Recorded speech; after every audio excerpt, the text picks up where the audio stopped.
Հայոց ցեղասպանության 110-րդ տարելիցն է ու թեև մեկ տարից ավելի է անցել, սակայն մի շարք հարցեր օդում կախված են մնացել, թե ինչու եւ ինչպես Օսմանյան Թուրքիայում կազմակերպվեց ավելի քան 1,5 միլիոն հայերի կոտորած ու տեղահանություն, ով եւ ինչպես դրան օգնեց եւ արդյոք մենք պատմությունից դասեր քաղել ենք, թե ոչ։ Փաստ է մի բան, որ 110 տարի անցել տարածաշրջանում հայի ու Հայաստանի գոյութենական վտանգը չեզոքացված չէ, ու թեև արտաքին ու մի շարք մարտահրավերներին երկրի ներսում եւս այդ առումով կարծիքները իրարամերժ ու հակասական են։ Մասնավորապես խորհրդարանական ընդդիմությունը վերջին օրերին առավելագույնս քաղաքականացնելով ցեղասպանության թեման, օրվա իշխանությունների մեղադրում է իրենց բառերով ասած դավաճան լինելու եւ Թուրքիայի հետ հարաբերությունների կարգավորման գնալու համար։ Հանուն հավասար իրավունքների կրթական կենտրոնի նախագահ, ազգային ժողովի նախկին պատգամավոր Գայանե Աբրահամյանը Հայկական ժամանակի հետ զրույցում նկատում է. շատ խնդրահարույց է, երբ ողբերգությունը որոշ շահերի համար մանիպուլացվում, շահարկվում եւ քաղաքականացվում է։ Սա բոլորիս ողբերգությունն է, սա բոլորիս հավաքական տրավման է եւ սրա վրա ինչ-որ բաներ կառուցելը, կարծում եմ, ուղղակի անբարոյական է։ Ընդդիմությունը փորձում է սրա վրա ինչ-որ ձևով կառուցել իր քաղաքական կապիտալը նախընտրական շրջանին ընդառաջ, քանի որ Արցախի հարցը եւս այդ առումով կապիտալ է, բայց ինչ որտեղ իրենք շատ լավ գիտեն, որ դրանում ունեն որոշակի մեղավորություն նաեւ, այսինքն այս բոլոր սխալները հստակ գիտակցելով հասկանում են, որ այդտեղ շատ բան կառուցել չեն կարող եւ այս դեպքում ցավոք ցեղասպանության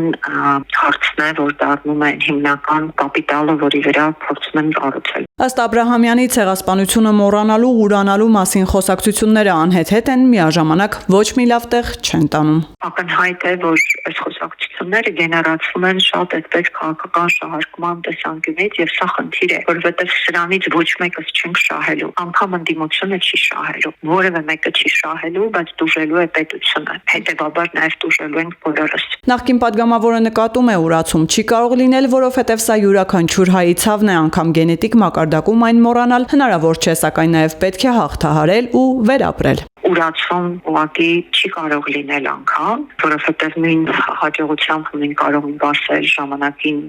Սերժ Սարգսյանն է ուրացել, երբ ֆուտբոլային խաղներ եւ լույսերն էին անջատում Ծիծեռնակաբերդում, կամ Արարատն էին հանում մեր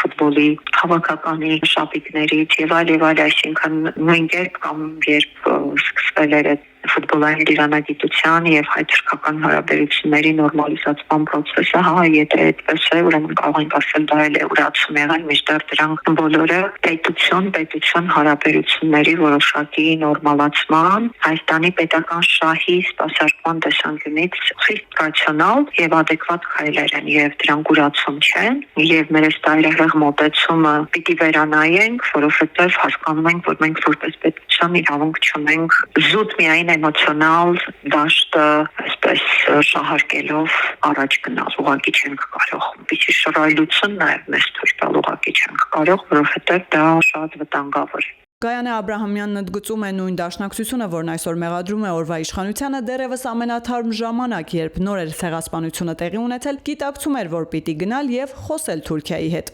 Թուրքիայի հետ հարաբերությունները խիստ անհրաժեշտ է հիմա մեզ համար կարգավորել եւ սա ոչ միայն մեզ համար է կարեւոր, այլ Հայաստանը որպես պետություն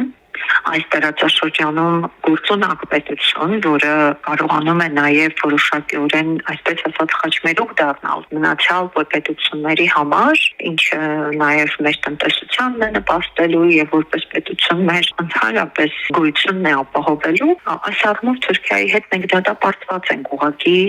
հարաբերություններ կառուցել եւ չենք կարող եւս հաջորդիվ կեսդար կամ մի քանի տասնամյակ լինել շրջափակման մեջ։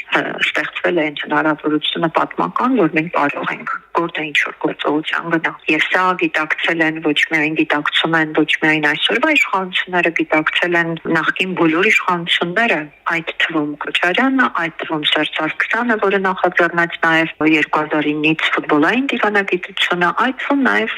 Լևոն Տեր-Պետրոսյանը, այսինքն սա ակսիոմատիկ է եւ անգամ քննարկման առարկա չէ։ Խոսելով ամեն տարի ապրիլի 24-ի նախօրեին անցկացվող ջահերով երթի մասին, Աբրահամյանն ասում է, չկա Հայաստանի ներսում եւ Հայաստանից դուրս ապրող որևէ հայ, որ այդ ակցիան չի ողջունում բացառությամբ դրոշներ այրելը, որը ոչինչ չտվող գործողություն է եւ թուլության դրսեւորում։ Ընդհանրապես դրոշ այրելու ակցիան ուղղակի անհեթեթ է։ Ես կարծում եմ մեզ համար մի բանաձև է տրված եւ այդ բանաձևումն է դերևս լավագույնը, որը ժամանակին պերսեպցիոնն էր տվել, որ եթե ուզում ես վրեժխնդիր լինել, կառուցիր ուժեղ բարեկեցիկ պետություն, որտեղից որևէ մեկը հեռանալ չի ուզել։ Սա է բանաձևը, իսկ մնացած բոլոր դրսևորումները կլինի դրոշ այրել, կլինի անհասկանալի ինչ-որ ակցիաներ, դրանք բոլորը ուղղակի մեր թուլության դրսևորումներն են, ցավոք մեր տրավմաների դրսևորումներն են, որոնք ինչպես նորից ասացի, մենք չենք հաղթահարել, մենք չենք ռեֆլեքսիա արել, որոնք են այդ խորքային տրավմաները, նաև մեր գենետիկ հիշողության մակարդակում, որոնց հաղթահարելն է նաև ճանապարհը առաջ շարժվելու։ Ես չեմ ասում առաջ շարժվել երբեք մոռացությամբ, որովհետև դա եւս ճանապարհ չի եւ չենք էլ կարող մոռանալ, այսինքն այս հարցն անգամ անհեթեթ է։ Գայանե Աբրահամյանի խոսքով հաճախ մենք մեր պատմության նկատմամբ անկեղծ չենք եւ միայն այդ պարագայում կարող ենք դասեր քաղել, քանի դեռ փորձում ենք ամեն ինչ այլ հերոսացման դիտանկյունից ընկալել, սխալը սխալի հետևից ենք գործելու նկատում է նա։ Ես հիշում եմ ամեն անգամ Լև Կամսարի խոսքերը, երբ ասում էր այս կուսակցությունների կամ ներկուսակցական միմյանց ապելությունը, եթե մենք հավաքական առումով ուղղորդենք դեպի թշնամի, ուղղորդենք դեպի մեր հակառակորդ, մենք հաջողություն կունենայինք։ Այս ներքին բախումները իսկապես ամենաշատն են մեզ խանգարում ոտքի կանգնելուն եւ կասեցնելուն հաջորդ հնարավոր բոլոր մեր պետության դեմ կամ մեր հասարակության դեմ ոտնձգությունները ցանկացած պետության կողմից։ Ըստ զրուցակցի այդքան վանկարկվող այլևս երբեք կյանքի կոչելու համար պետք է անենք հետևյալը։ Երբ մենք իսկապես կառուցենք արդար, տնտեսապես կայուն եւ կարող պետություն, բարեկեցիկ պետություն, որտեղից իսկապես մարդիկ չեն ուզենա արտագաղթել, այսինքն այս բանաձևումը իսկապես թերևս միակն է։ Բայց դրա համար նաեւ մենք պետք է կարողանանք կառուցել տարածաշրջանում մեր հարաբերություններ, իսկ տարածաշրջանում առնվազն երկու պետության հետ մենք ունենք շամարական հարաբերություններ։ Ոչ մեր պատճառով,